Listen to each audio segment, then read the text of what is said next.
Guys మా ఆరిఫ్ గారు పాపం ఉపవాసం ఉంటున్నందుకు నేను ఇఫ్తార్లో ఏం రెడీ చేశాను, సింపుల్గా చేశాను. ఎందుకంటే మరి చాలా కాంప్లికేటెడ్ ఫెలో ఇది తినను అది తినను ఇది తినను అది తినను అంటాడు.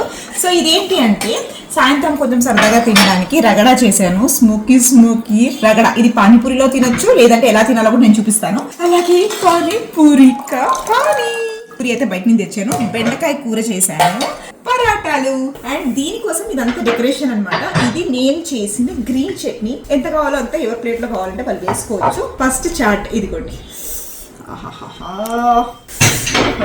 నెక్స్ట్ చాట్ బండారు పెట్టేసుకోవచ్చు. ఆహాహా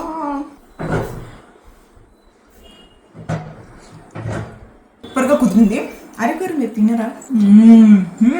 సూపర్.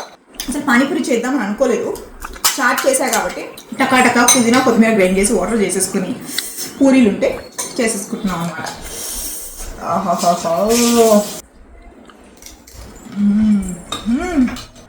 అంతేనా? హోమ్ మేడ్ అబ్బా. బెండకాయ కూర ఉంది, పరాటాలు ఉన్నాయి. ఇవన్నీ మేము ఇప్పుడు ఆరిఫ్ గారి ఇఫ్తార్కి నేను చేస్తున్న ధావత్. See you, tata, bye by.